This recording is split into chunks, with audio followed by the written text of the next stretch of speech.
Innal hamdalillah nahmaduhu wa nasta'inuhu wa nastaghfiruh wa na'udzu billahi min syururi anfusina wa sayyiati a'malina may yahdihillahu fala mudhillalah wa may yudlil falan tajida lahu waliyyan mursyida.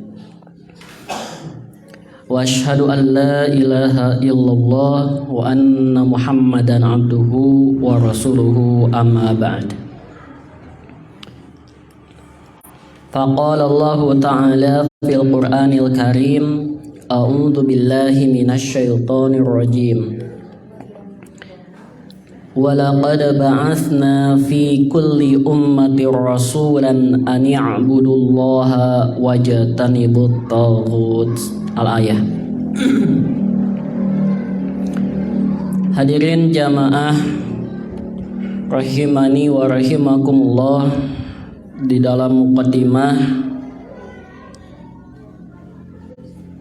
Allah Subhanahu wa ta'ala berfirman dalam surat An-Nahl ayat 36. Di dalam surat atau ayat tersebut Allah berfirman menerangkan bahwa Allah telah mengutus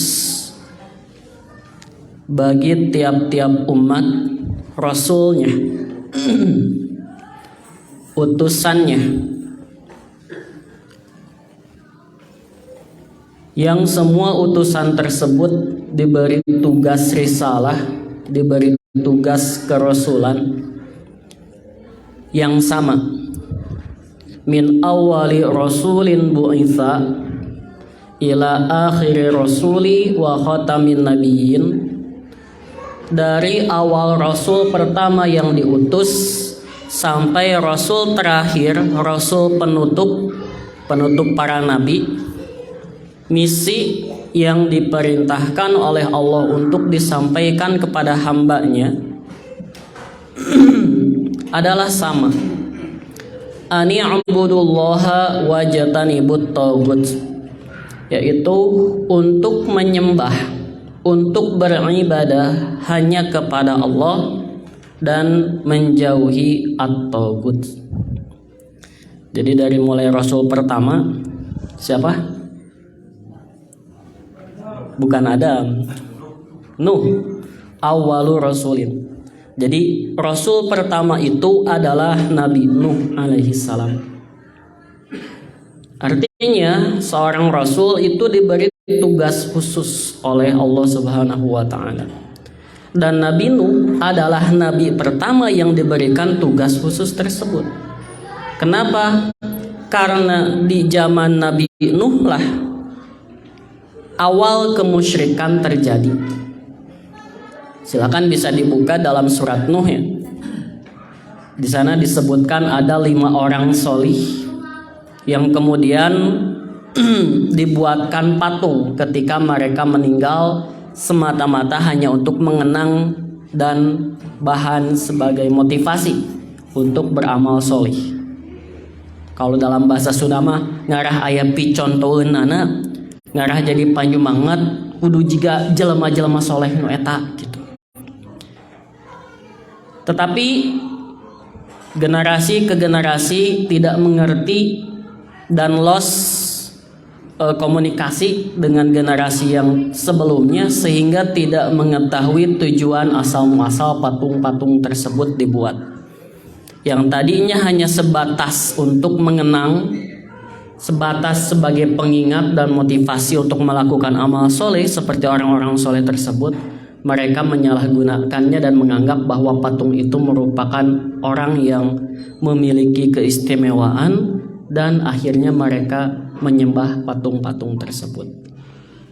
Patung itu diberi nama Wad, Suwa, Yagus, Ya'uq, dan Nasr. Silakan dibuka ya teman-teman surat Nuhnya. Maka misinya semua sama, dari Nuh sampai Nabi Muhammad Sallallahu Alaihi Wasallam adalah hanya menyembah kepada Allah dan menjauhi at-taghut.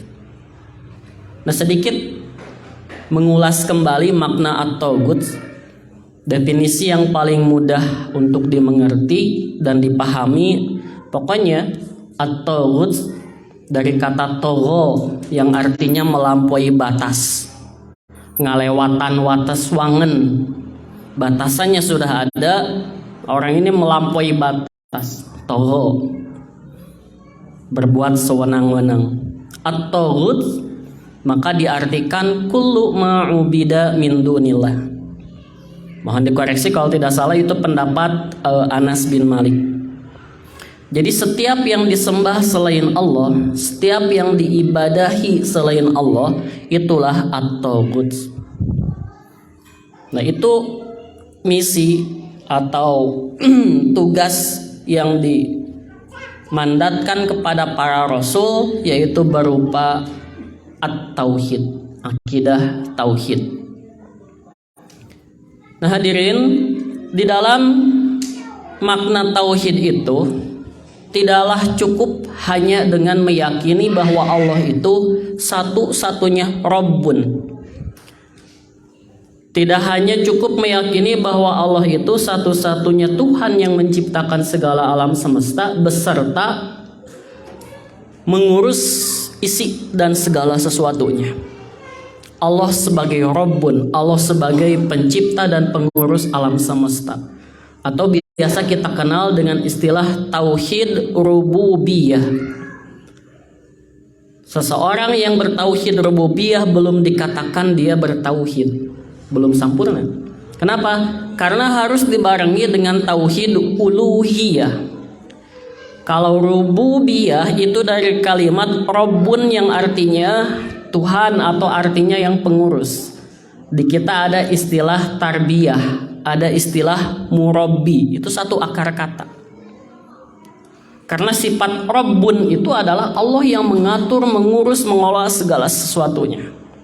Rabbun. Nah, kalau kita bertauhid meyakini bahwa Allah lah satu-satunya Rabbun, itu belum dikatakan bertauhid.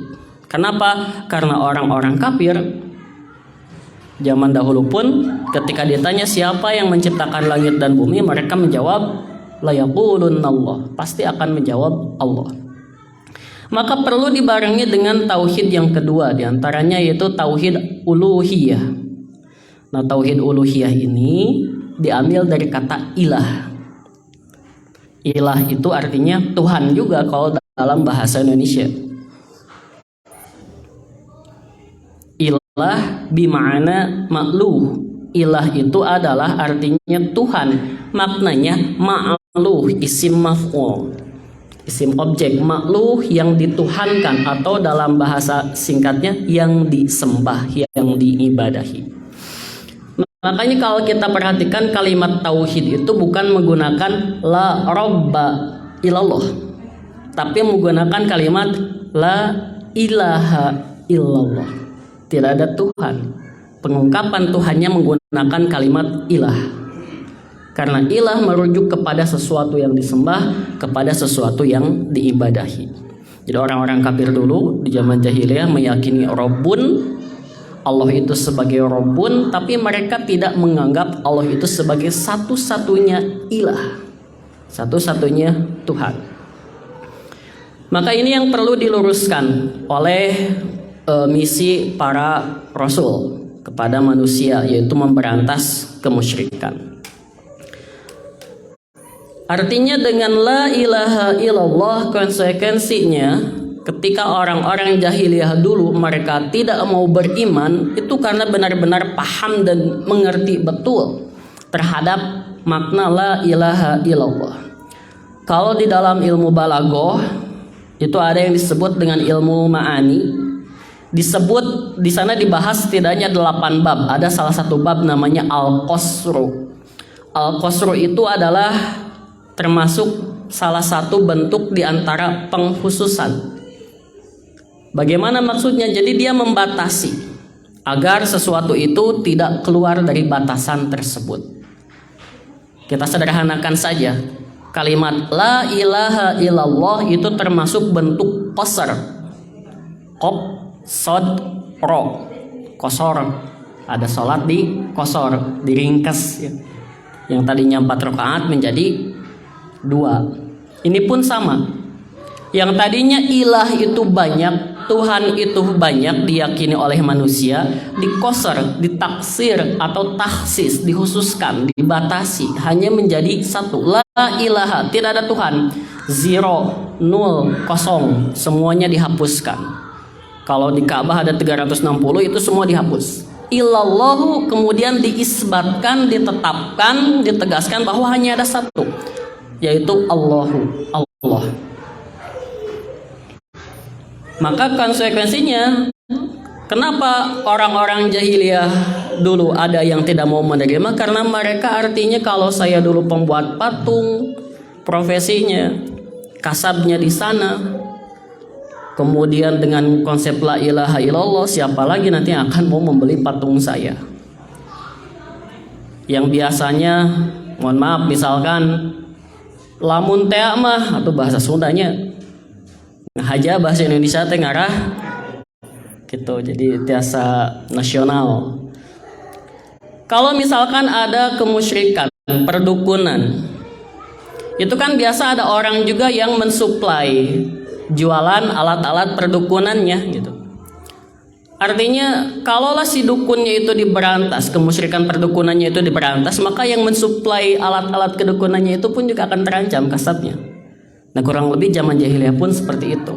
Kenapa? Jadi ada kebutuhan-kebutuhan duniawi yang menghalangi dari ketaatan kepada Allah Subhanahu wa taala. Karena mereka mengerti. Tetapi di zaman sekarang banyak orang yang mengucapkan la ilaha illallah bahkan sampai ratusan, tidak mustahil sampai ribuan kali, tetapi dia tidak mengerti makna hakikat dari la ilaha illallah itu, dia melakukan perbuatan kemusyrikan. Nah, nanti kita akan bahas. Makanya makalah yang tadinya tidak mau diberi judul gitu, kalau diberi judul teh asa terbatasi, tapi tenanawan lahnya kita lanjutkan. Judulnya itu adalah tawasul atau wasilah. Ada wasilah, ada tawasul, itu satu akar kata yang sama. Wasilah yang masyru' dan mamnu', bukan ghair masyru' ya. Wasilah yang masyru', masyru' itu yang disyariatkan, artinya ada landasan dalilnya. Dan mamnu', mamnu' itu dari mana'a, yang dilarang, yang tidak boleh dilakukan. Nah, sebelum membahas tentang wasilah, terlebih dahulu kita kembalikan bahwa salah satu bentuk ibadah yang dilakukan kepada Allah oleh kita selaku hambanya adalah ad-du'a'u. Naon? Ad-du'a, berdoa kepada Allah. Jadi berdoa itu, ibu bapak, merupakan salah satu bentuk ibadah. Walidzalika la tasluhu atau la yasluhu li 'abdin an tad'uwa li ghairillah. Tidak pantas dan tidak layak oleh seorang hamba berdoa kepada selain Allah. Karena ketika dia berdoa kepada selain Allah, memohon kepada selain Allah, maka dia telah berbuat kemusyrikan dan telah keluar dari konsep la ilaha illallahnya itu. Di dalam surat Al-Furqan ayat 68 Allah berfirman, walladzina la yad'una ma'allahi ilahan akhara wa la yaqtuluna an-nafsal lati haramallahu illa bil haqqi wa la yaznun. Al-ayah. Allah menjelaskan tentang sifat ibadur rahman, tentang sifat hamba-hamba Allahnya yang maha penyayang. Di antaranya adalah mereka yang tidak berdoa ma'allahi, bersama Allah, kepada Tuhan yang lain. Kemudian mereka yang tidak membunuh suatu jiwa yang diharamkan oleh Allah kecuali dengan cara yang hak, yang dibenarkan. Seperti diantara contohnya hukum kisos, had atau hudud. Had zina biasanya seperti mereka yang sudah menikah tapi berbuat zina, itu kan dihukum mati. Bagaimana cara dihukum matinya? Dirajam, dilempar oleh batu sampai mati, sampai meninggal. Itu hukumannya, hadnya bagi pezina. Nah, itu adalah yang memang bil haqqi, atau seperti membunuh orang kafir dalam peperangan di zaman Rasul dulu. Wala yaznun, dan mereka yang tidak berbuat zina. Nah, kita garis bawahi Allah menyebutkan adalah hambanya yang tidak berdoa kepada selain Allah. Nah, kenapa dia berdoa kepada selain Allah? Jadi yang namanya manusia tidak pernah lepas dari kebutuhan. Pasti selama hidupnya kebutuhan itu selalu ada. Maka manusia menyadari bahwa dirinya adalah dhaif, lemah. Khuliqal insanu dhaifa. Manusia itu lemah, diciptakan oleh Allah. Maka dia sadar dan butuh untuk bersosialisasi. Ketika meminta pertolongan, dia butuh tenaga misalkan orang lain. Tapi dalam satu kondisi, orang-orang di sekitarnya itu ada kalanya tidak bisa memenuhi kebutuhannya. Apakah kebutuhan tenaga, kebutuhan sandang, pangan, papan, atau misalkan kebutuhan finansial, keuangan lah. Berbahasa Sunda nama gerheureut gitu, kanker, kantong kering. Ketika terdesak, apabila ini tidak dibekali dengan ketauhidan, maka motif dari kebutuhan yang mendesak itu akan mendorong dia untuk memohon. Memohonnya bisa jadi kepada selain Allah. Jadi di antara pendorong atau penyebab syirik itu adalah karena dia terdesak oleh kebutuhannya. Tapi kebutuhannya dia memohon pertolongannya itu bukan kepada Allah. Maka itulah termasuk kepada kemusyrikan. Nah, kenapa diambil judulnya tentang wasilah? Kita bahas dulu. Sebagai mukadimah keneh ya teh. Masih mukadimah. Jadi di dalam Al-Qur'an kata wasilah itu terdapat kalau tidak salah hanya 2. Kalau tidak percaya nanti dicek lagi saja. Gampangnya pakai aplikasi. Kata al-wasilah, alif lam waw sin ya lam ta marbutoh, wasilah sudah jadi bahasa kita. Naon wasilah? Perantara. Itu sudah jadi bahasa kita. Itu yang pertama dalam surat Al-Maidah ayat 35. Kemudian dalam surat yang kedua Al-Isra ayat 57.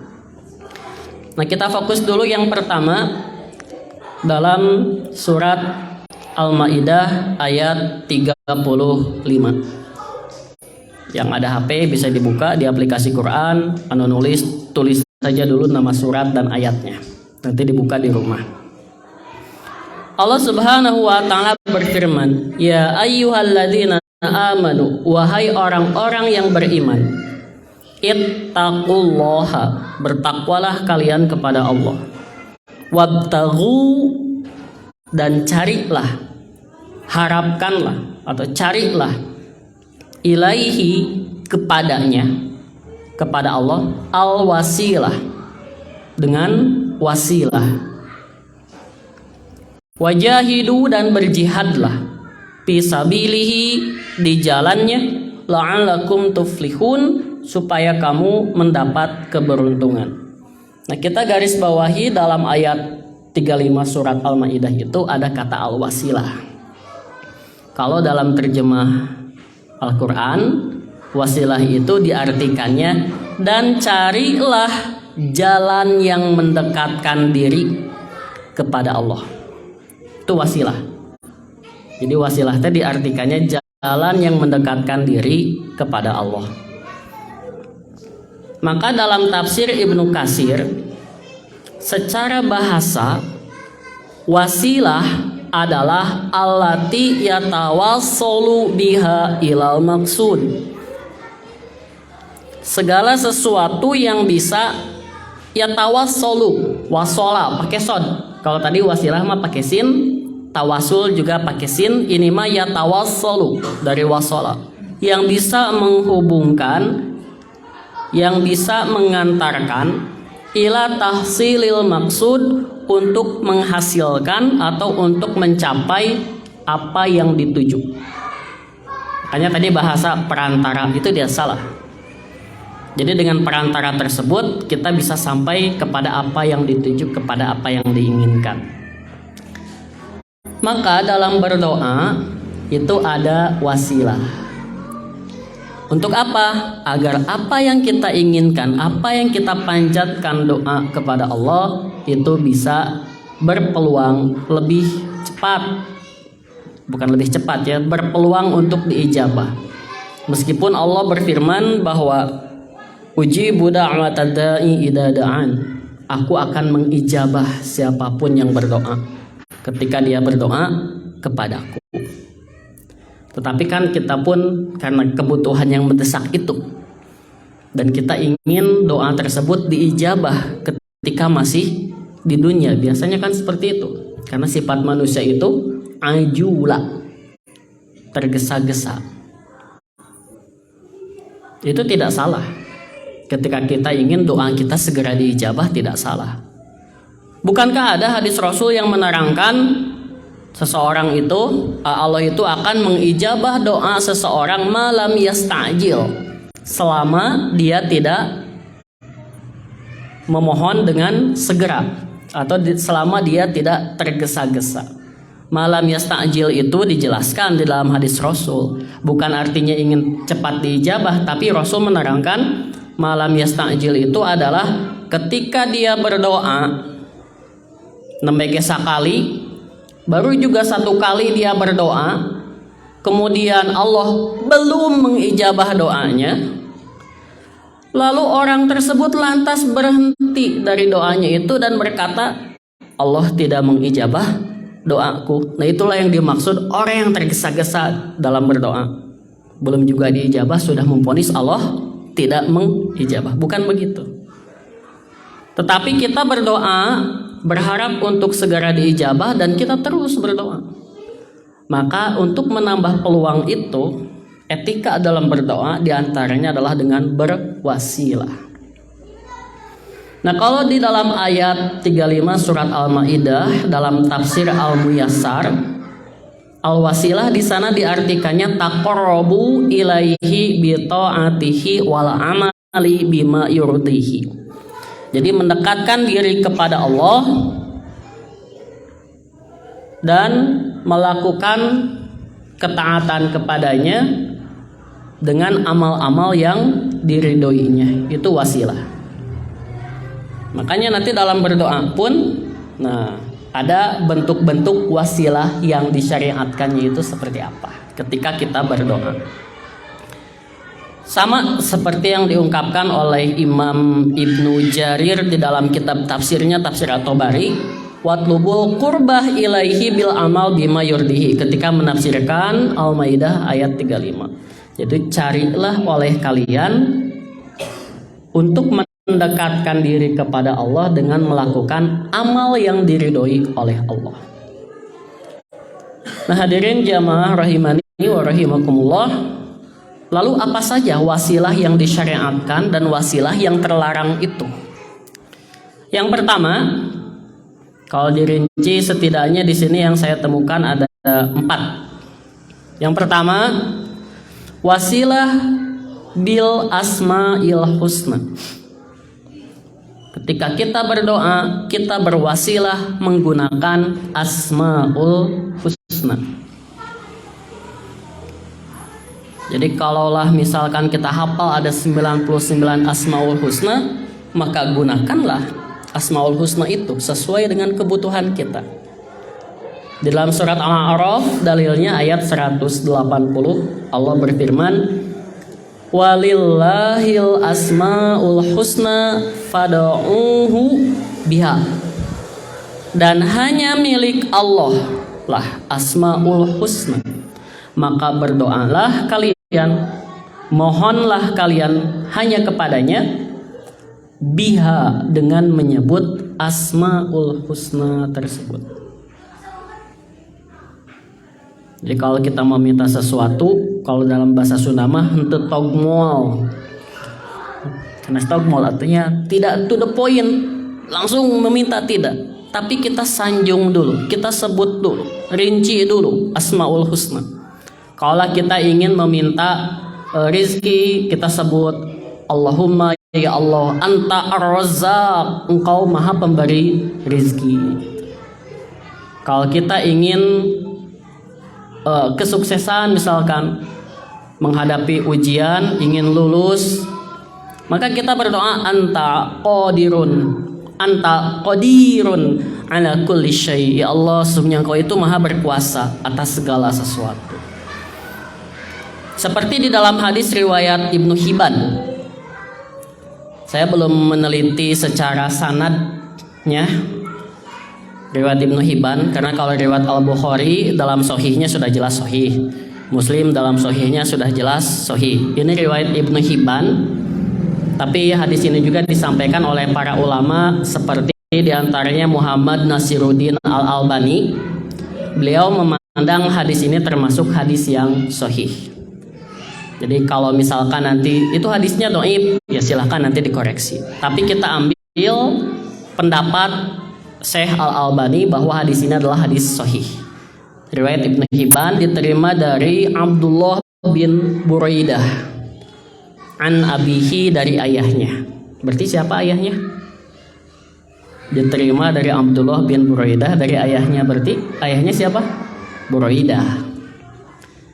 Anan Nabiya sallallahu alaihi wasallam sami'a rajulan, bahwa Rasulullah sallallahu alaihi wasallam sami'a rajulan, mendengar seseorang, rajulan seorang laki-laki, yaqulu, dia berkata, dia berdoa, Allahumma ya Allah,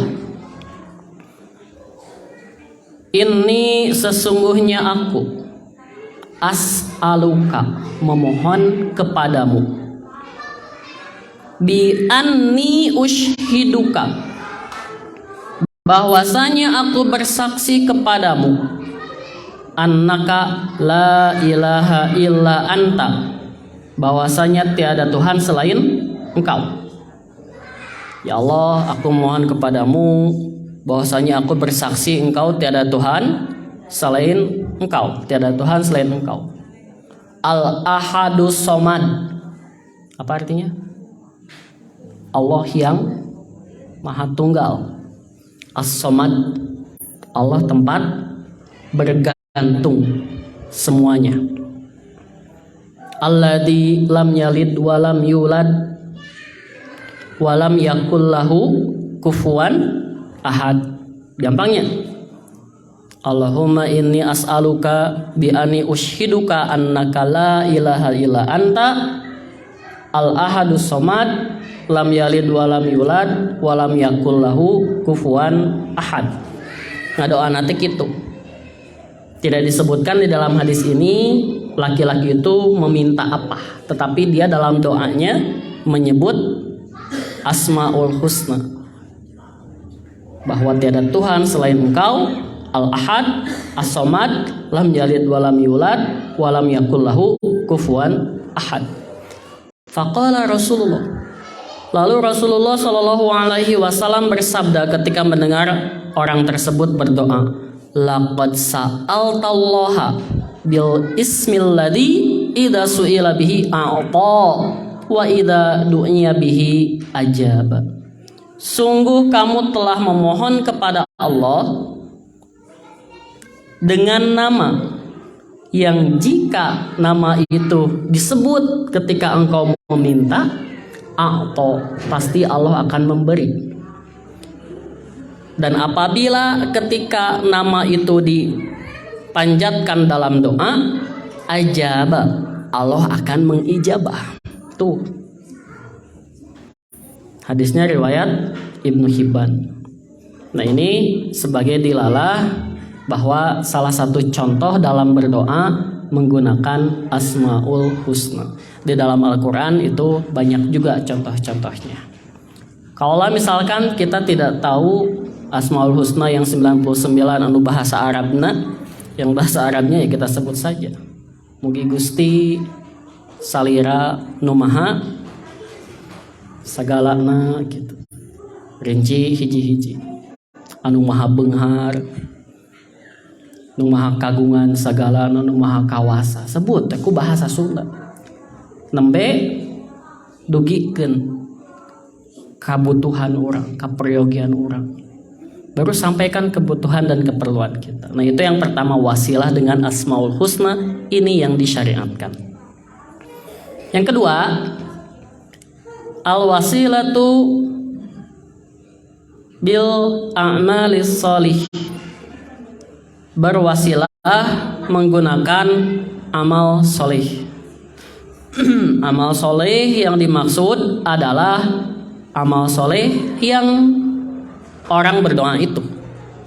Jadi ketika kita berdoa, maka kita berwasilah menggunakan perantara amal soleh kita. Lawan bahasa Sundana mah kieu. Amal kojo urang teh naon salila di dunia teh. Amal kita yang diunggulkan itu apa? Nah kita berwasilah menggunakan amal tersebut agar Allah mengijabah doa kita. Nah ini hadisnya panjang di dalam riwayat Al-Bukhari dan kita semua sudah mafhum, sudah tahu hadis itu.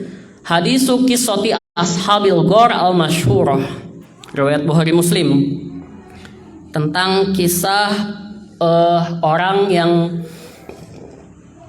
terkurung di dalam gua. Atas apa bunya? Atas apa? Sabaraha urang eta teh? Tiluan ya, atau saya tong dilajengkeun. Nah, tungtung nama kabuka we kitu nya. Jadi kisah tentang 3 orang dalam perjalanan, mereka entah kenapa masuk ke dalam gua, mungkin untuk berlindung, berteduh atau menginap. Tiba-tiba di dalam hadis itu diterangkan in hadarat sokhroh minal jabal, ada batu besar ya, sokhrotun. Jadi kalau hajar itu batu, kalau sokhroh itu batunya besar. Sokhrotun minal jabal, batu dari gunung itu tiba-tiba jatuh, tergelincir, dan saddat alaihimul ghar, menutup pintu gua tersebut. 3 orang itu mereka ya terpenjara di dalam gua. Lalu mereka berkata, innahu la yunjikum min hadhihi sakhrah illa an tad'ullaha bisalihi a'malikum.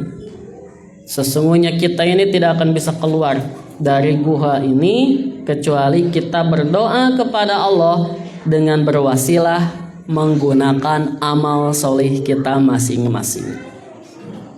Nuka hiji amal solehna naon? Diringkas saja ya. Bibirrihi biwalidayhi. Amal soleh yang pertama adalah dengan perbuatan baiknya kepada kedua orang tua. Jadi biasa memberikan air susu untuk kedua orang tuanya sesuai jadwal, on schedule gitu. Pokoknya jam sakieu memberi susu. Tiba-tiba si orang ini dalam satu waktu disibukkan dengan aktivitasnya sampai dia kelelahan. Dan ketika itu tiba, jadi sudah di luar jadwal. Ketika mau memberikan air susu kepada kedua orang tuanya, mereka sudah tertidur lelap. Akhirnya orang ini, anaknya, dia di samping tempat tidurnya itu memegang air susu untuk kedua orang tuanya sampai dia tertidur pulas, sampai subuh, sampai keesokan harinya dia memegang bejana yang berisi air susu itu. Untuk apa? Agar jangan sampai kedua orang tuanya beranjak dari tempat tidurnya hanya untuk mengambil air susu yang biasa setiap saat disediakan oleh anaknya itu. Ya Allah, kalaulah itu merupakan amal baikku, amal soleh kepada kedua orang tuaku, dan bisa diharapkan untuk mendapatkan ridhomu dan rahmatmu, maka bukakanlah pintu gua ini. Tiba-tiba nggak geser, biqadarillah. Pintu gua itu terbuka tapi belum cukup untuk dilewati oleh seseorang. Kemudian yang kedua itu adalah bi ifatihi aniz zina bi banati ammihi, adalah seorang yang dia bisa menjaga kehormatan dirinya dari berzina dengan anak perempuan pamannya. Jadi anak perempuan pamannya, berarti sanes alo. Nah, kapi adi, putra mang, bibi, atau putra uwa istri, uwa pamegat. Jadi itu bukan termasuk mahram ya, bukan termasuk kepada mahram. Jadi kalau ada paman, bibi, kemudian ada anak perempuan, maka itu bukan mahram. Nah, biasanya kita serasa saudara, batasan laki-laki perempuan, salaman, paantel gitu nya, musopaha. Itu bukan mahram. Dalam artian kalau menikah itu bisa. Karena bukan mahram. Silakan saja nanti dibuka dalam surat An-Nur ayat 31 ya. An-Nur 31. Oh bukan. Iya, mahram An-Nur 31 dalam artian siapa yang boleh melihat aurat perempuan itu siapa saja. Sedangkan kalau tentang wanita-wanita yang haram untuk dinikah atau mahram itu An-Nisa ayat 22, 23 dan 24. 3 ayat. Tadinya mau membahas itu gitu, tentang wanita-wanita yang haram dinikah. Karena mau terlalu kepada fikih. Ya intinya bukan mahram, dan si laki-laki ini tertarik gitu, mengungkapkan perasaannya, tiba-tiba ditolak. Padahal itu adalah perempuan yang paling dicintainya, ditolak gitu. Akhirnya dia tidak memaksakan diri, selang beberapa tahun ketemu lagi dan masih ada rasa ketertarikan. Akhirnya dia memberikan sebesar 120 dinar. Kalau 1 dinar itu kurang lebih 3,5 gram emas ya Pak Haji ya. 1 dinar itu, 1 koin dinar itu kalau tidak salah 3,5 gram emas. Berarti lamun dinominalkan 3.500.000 kurang lebih. 1 harga kambing. Ini 120 diberikan kepada perempuan itu untuk dia bersenang-senang. Tetapi pada saat dia ada kesempatan untuk melakukan perbuatan zina, si wanita itu berkata, sesungguhnya tidak halal bagimu untuk membuka cincinku, dalam tanda kutip, makna kiasannya, untuk menzinahiku, illa bihaqqihi, kecuali dengan cara yang haknya. Akhirnya dengan ungkapan wanita itu, laki-laki tadi sadar dan dia meninggalkan perempuan tersebut, menahan dirinya dari zina. Dan uang yang sudah dia berikan, emas yang dia berikan itu tidak diambil lagi. Biasanya dipasihkan untuk perempuan itu. Ya Allah, jika itu adalah amal baikku, padahal ada kesempatan, aku bisa saja memaksa perempuan itu dengan kekuatanku untuk berzina, untuk dizinahi. Tapi tidak. Nah, terbuka lagi. Yang ketiga, seorang majikan yang memiliki atau dia meng-hire, bahasa anak sekarang itu, para pegawai. Jadi punya beberapa pegawai, semuanya diberikan gajinya kecuali ada 1 orang. Sebelum diberikan gajinya dia sudah pergi entah kemana. Maka gajinya ini aku tahan, aku golangkan, aku investasikan. Jadi sapi, jadi kambing, pokoknya hewan-hewan jadi banyak gitu. Maka tiba-tiba berapa lama kemudian, selang beberapa waktu, ketika hartanya sudah banyak diinvestasikan, digolangkan, pegawainya itu datang dan menagih, mana gajiku yang dulu belum aku ambil. Kata majikan ini gajimu gitu. Atong heureuy, cek bahasa aya namanya, kamu jangan bercanda, gajiku itu tidak sebanyak ini. Masa ini semua adalah gajiku? Makanya ini semua adalah honorku? Bukan. Tapi kata majikannya, iya, karena aku investasikan semuanya dan ini adalah gajimu. Akhirnya diambillah semuanya tanpa disisakan sedikit pun. Lamun orang manya cing atau mikir saeutik gitunya. Tidak, ini diambil semuanya, dan majikan tadi pun tidak protes apapun. Ya diambil saja karena itu adalah haknya. Akhirnya dia berdoa, kalaulah aku melakukan itu karena mengharap ridhomu ya Allah, dan Engkau menerima amalku itu, kurang lebih seperti itu, maka bukakanlah jalan bagi kami. Akhirnya terbuka dan semuanya bisa keluar dengan selamat, yaitu berwasilah dengan amal soleh. atuh da kumaha, kuring mah amal soleh nage nu bisa diandalkeun gitunya. Rumasa, rumasa bahasa Indonesia naonnya? Rumaus. Merasa diri dengan amalnya sendiri tidak ada yang bisa diandalkan. Maka ada wasilah yang disyariatkan, yang diperbolehkan, wasilah yang ketiga, yaitu wasilah dengan doa orang soleh. Artinya dengan doa orang soleh. Kita tahu ada orang yang lebih soleh, maka kita berwasilah memohon doanya. Dengan catatan al-hadir al-hayy, mereka yang hadir dan mereka yang masih hidup. Dalilnya bisa dilihat dalam surat Yusuf. Ya, Pak Yusufnya ayat 97-98. Yaitu ketika anak-anak Nabi Yakub, ketika mereka sudah berbuat hal yang tidak pantas kepada saudara-saudaranya, yaitu kepada Nabi Yusuf, telah berkonspirasi, bersekongkol untuk membunuh Yusuf. Ya, singkat cerita mereka bertaubat dan apa istilahnya, ingin diampuni atas kesalahan-kesalahannya itu, maka memohon kepada ayahnya Nabi Yakub.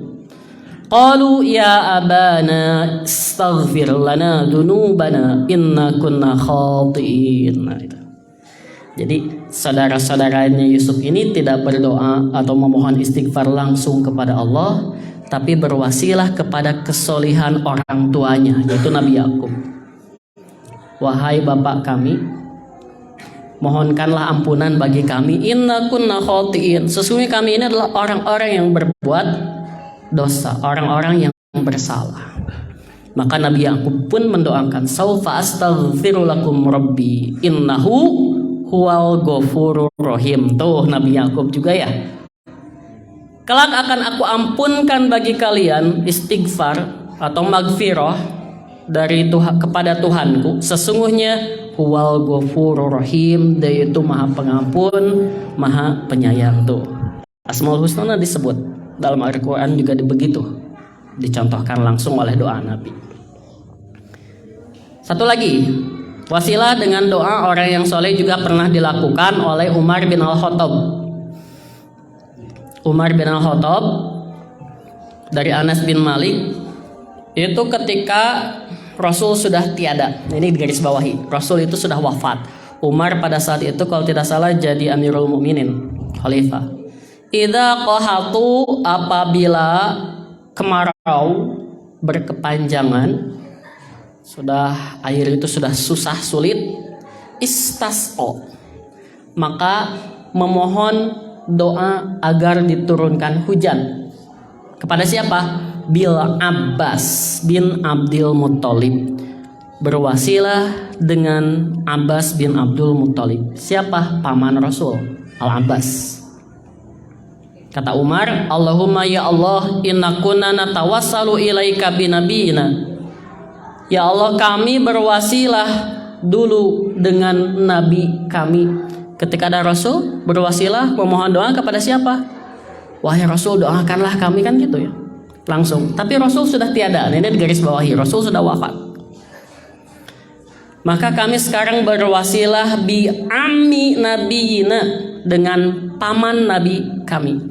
Fasqina, turunkanlah kepada kami hujan. Fayusqauna, maka mereka pun diturunkan hujan dengan wasilah doa paman Rasul tersebut. Nah, sampai sini artinya berwasilah kepada orang soleh itu selama orang soleh itu masih hidup.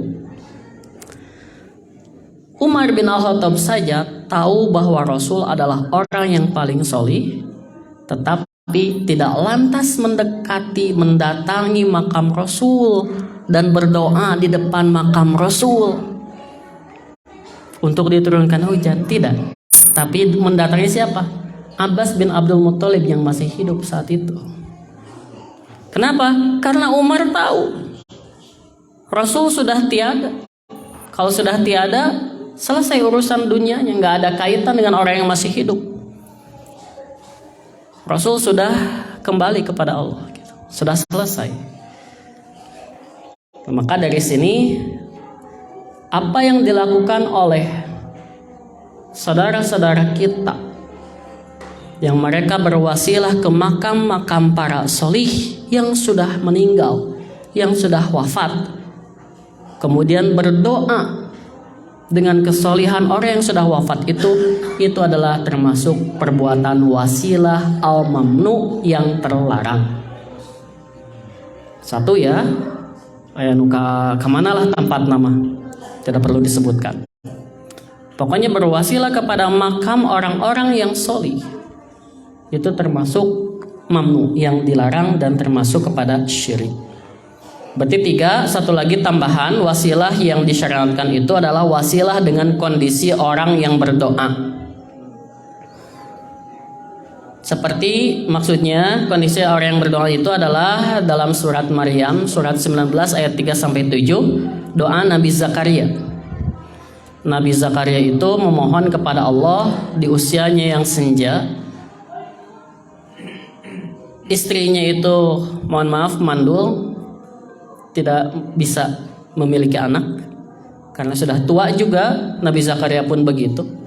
Tetapi dengan doanya dalam surat Maryam ungkapannya seperti ini. Idnada rabbahu nidaan khafiyah. Ketika Zakaria berdoa dengan nidaan khafiyah. Khafiyah itu sembunyi-sembunyi. Rarancepan dalam bahasa Sunda itu. Tidak teriak-teriak, tidak bersama-sama apalagi berjamaah, tidak. Berdoanya itu menyendiri, nyumput, ya Allah gitu. Inni wahanal azmu minni. Sesungguhnya aku ini telah tulang-tulang telah keropos, telah lemah. Washtala ra'su syaiba. Kepalaku sudah menyala putih. Maksudnya dipenuhi dengan uban. Dan seterusnya. Wa ini khiftul mawaliya mi waroi, dan aku takut tidak ada yang bisa meneruskan amal solihku. Pokoknya nama dalam bahasa Sunda apa ya, sasadu itu ke Allah dengan kondisi yang ada.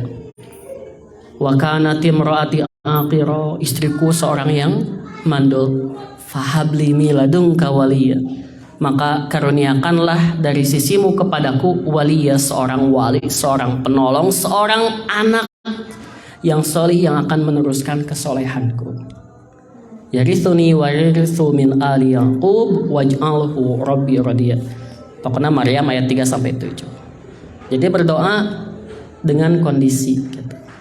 Mugi Gusti kuring mah teu bisa nanaon, usaha saya kondisi awak jika kieu mung anjeun nu maha sebut gitu. Itu adalah berwasilah dengan kondisi yang memang kita benar-benar tidak ada apa-apanya di hadapan Allah. Jadi khufyatan tadoruan, sembunyi-sembunyi, menyendiri, dan tadoruan benar-benar merendahkan diri, menghinakan diri di hadapan Allah ketika berdoa. Itu wasilah. Dan 4 wasilah yang disyariatkan ini akan insya Allah berpeluang besar untuk diijabahnya doa kita. Yang terakhir, wasilah yang tidak disyariatkan atau yang dilarang adalah tadi berwasilah kepada makam atau kuburan orang-orang solih yang sudah meninggal. Kemudian pun ketika kita termasuk juga wasilah yang tidak diperbolehkan ketika kita berdoa kepada orang yang masih hidup, orang soleh yang masih hidup, tapi kita meyakini diijabahnya doa itu karena orang itu, menganggap orang itu istimewa, menganggap orang itu bisa memberikan manfaat dan bisa memberikan kecelakaan, bahaya. Padahal yang bisa memberikan manfaat dan bahaya hanyalah Allah. Itu pun juga sama, akan menjerumuskan kepada kemusyrikan. Jadi meskipun kita memohon atau berwasilah dengan doa orang-orang solih yang ada di sekitar kita, memohonnya kepada dengan langsung memintanya kepada orang tersebut, tetap tauhid kita, keyakinan kita Allah lah yang akan menurunkan pertolongannya. Hadirin jamaah yang dirahmati oleh Allah Subhanahu wa taala semuanya, sedikit lagi ya nanggung Kan tadi ada 2 ayat. Nah, wasilah yang kedua itu dalam Al-Quran surat Al-Isra ayat 57. Allah menyebutkan ulaika mereka itulah alladzina yad'una yabtaguna ila rabbihimul wasilah. Mereka sendiri mencari jalan kepada Tuhan mereka. Ayyuhum aqrabu, siapa di antara mereka yang lebih dekat kepada Allah. Wa yarjuna rahmatahu, dan mereka mengharapkan rahmatnya. Wa yakhafuna adzabahu, dan mereka takut terhadap siksanya. Inna adzaba rabbika, sesungguhnya siksa Tuhanmu itu kana mahdura, adalah sesuatu yang harus ditakuti. Kita garis bawahi sababun nuzul Al-Isra ayat 57 ini. Dalam tafsir Ibnu Katsir, ayat itu turun kepada sekelompok orang Arab yang mereka menyembah jin. Adalah sekelompok orang menyembah jin. Jadi ngadoa nanti ka jin. Tetapi aslamal jinniun, ternyata jin yang oleh mereka disembah, didoai itu, jin tersebut masuk Islam. Sedangkan orang-orang yang berdoa dan menyembah itu, mereka ya budunahum, terus-terusan tetap menyembah jin tersebut. Dan mereka tidak sadar bahwa jin yang mereka sembah itu sudah masuk Islam. Ibnu Hajar dalam kitabnya Fathul Bari menerangkan jin yang sudah masuk Islam tersebut la yaradawna bidzalika, tidak ridho terhadap perbuatan manusia yang tetap menyembah mereka. Cek jin kuring geus asup Islam, hari didinya masih kena nyembah orang gitu. Ini artinya sindiran, menjelekan perbuatan orang-orang yang menyembah jin. Jinnya saja sudah masuk Islam, nah ada didinya masih kena ngadoa ke orang gitu. Ngadoa maka ke Allah, saur jin gitu. Maka itulah kebodohan beberapa manusia di kita. Mereka mengharap itu adalah wasilah, padahal bukan. Berwasilah kepada jin mah bukan. Itu bukan wasilah.